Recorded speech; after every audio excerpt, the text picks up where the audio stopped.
Hello दोस्तों, कैसे हैं आप लोग। मैं आशा करता हूं कि आप लोग अच्छे होंगे।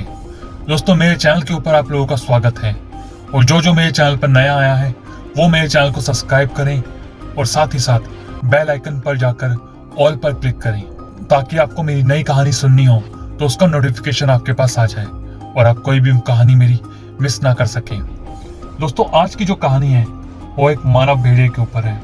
तो अपने अपने हेडफोन लगा लीजिए दोस्तों, क्योंकि शुरू करते हैं आज की कहानी मेरे यानी नीरज के साथ। दोस्तों, ये कहानी एक ऐसे परिवार के बारे में है जो एक बार पिकनिक पर जाते हैं, पर उस जगह जाकर उनका सामना होता है एक मानव भेड़िए के साथ। 80 के दशक की शुरुआत हो ही चुकी थी। हम 4 लोगों ने मिलकर सेक्स रिवर के पास में पिकनिक मनाने की योजना बनाई थी।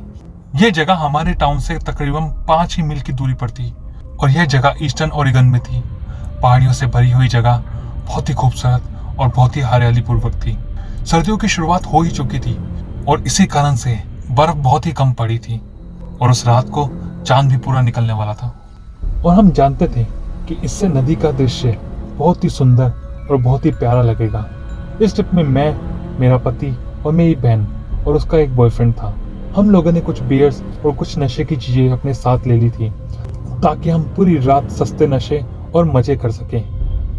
तकरीबन रात के 11 बज रहे थे जब हम निकले और जिस जगह हम जा रहे थे वह एक मनोरंजन वाली जगह थी, जहाँ पर लोग मजे कर सकते हैं, कैंप लगा सकते हैं और वहाँ नाव भी चला सकते हैं। उस जगह जाने के लिए हमें मेन सड़क को छोड़ना था। सब कुछ सही चल रहा था। चांद की रोशनी इतनी थी जिससे कि सड़क और आसपास की चीजें साफ दिखाई दे रही थी। हमने एक जगह पर एक कार को पार्क किया। मेरे पति ने सिगरेट जलाई और मेरी तरफ बढ़ा दी। हम लोग आगे वाली सीट पर बैठे थे और मेरी बहन और उसका बॉयफ्रेंड पीछे वाली सीट पर बैठे थे। जैसे ही मैं सिगरेट पीने वाली थी तभी मैंने अपनी कार के सामने लगभग 20 मीटर की दूरी पर किसी चीज को हिलते हुए देखा। पहली बार देखने पर तो वो मुझे एक हिरन जैसा लग रहा था। मैं सीट में आराम से पसर कर बैठ गई थी। तभी मैंने उस चीज को अपनी कार के दाईं ओर आते हुए देखा। मेरी बहन भी जान चुकी थी कि कार के दाईं ओर कोई चीज तो है। वह बस पूछने ही वाली थी कि क्या हो रहा है। तभी उसने यह चीज को गाड़ी के पीछे भी जाते हुए देखा। मुझे याद है, मैंने मुश्किल से ही एक बार सिगरेट पी थी। मेरी बहन जो सिर्फ 13 साल की है, वो ना तो स्मोक करती है और ना ही कोई ड्रिंक करती है और हमें इतना समय भी नहीं हुआ था कि हम यह सब काम कर सकें। हम दोनों ने कहा, क्या है वो? उन लोगों ने कहा, कहाँ? हम लोगों ने कहा, बाहर कोई तो है। और वो दोनों हंसने लगे। पर इसके बाद उन्होंने भी उस चीज को कार के बाईं ओर हिलते हुए देखा।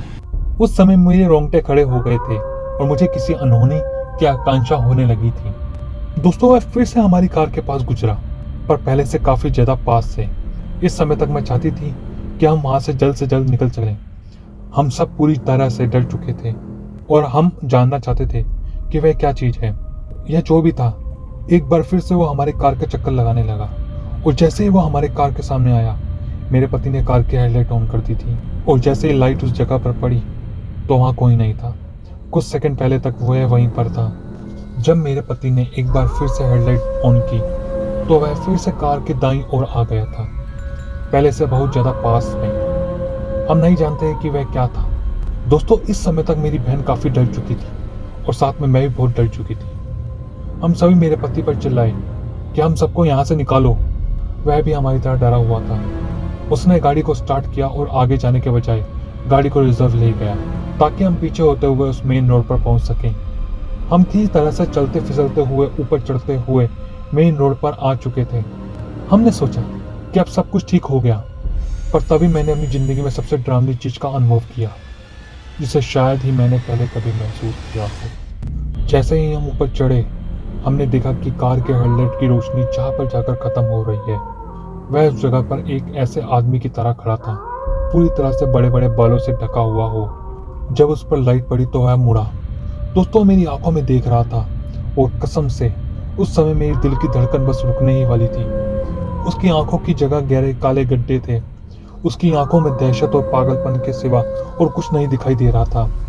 ऐसे बस कुछ सेकंड के लिए ही हुआ था कि तभी मेरे पति ने कार की स्पीड बढ़ाई। मेरे पति उसको कार से टक्कर मारना चाहता था, पर वो जानवर वहाँ से बड़ी तेजी से गायब हो गया, मानो जैसे वह पहले कभी वहाँ आया ही नहीं था। वो हेडलाइट की रोशनी से क्यों डरता था यह तो मैं नहीं जानती, पर जितनी तेजी से हो सके हम उतनी तेजी से उस जगह से निकल गए। बाहर बहुत ठंड थी और ठंड के इस समय में बाहर ना तो कोई आदमी होता है और ना ही कोई दुकान खुली होती है। और दूसरी बात, वह इलाका बिल्कुल सुनसान था और रात के इस समय में वहाँ मुश्किल से ही कोई गाड़ी दिखाई देती थी। हम नहीं जानते थे कि वो क्या था और वह कहाँ से आया था, पर मेरे दिमाग में केवल एक ही शब्द आया था, मानव भेड़िया।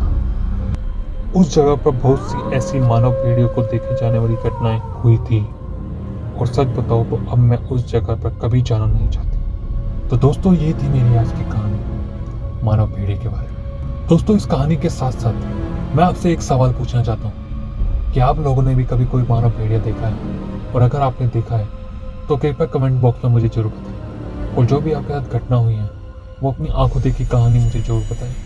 आप ऐसे ही कहानियां मेरे से सुनना चाहते हैं तो मेरे चैनल को सब्सक्राइब करें, इस वीडियो को लाइक करें, शेयर करें और साथ ही साथ बेल आइकन पर जाकर ऑल का क्लिक करें, ताकि जब भी कोई मैं नई वीडियो डालूं उसका नोटिफिकेशन आपके पास आ जाए और आप मेरी कोई भी कहानी मिस ना कर सकें। दोस्तों आपके पास भी कोई ऐसी कहानी है जो आप चाहते हो जिसको मैं अपनी आवाज़ दूं, तो मुझे अपनी कहानी भेजिए।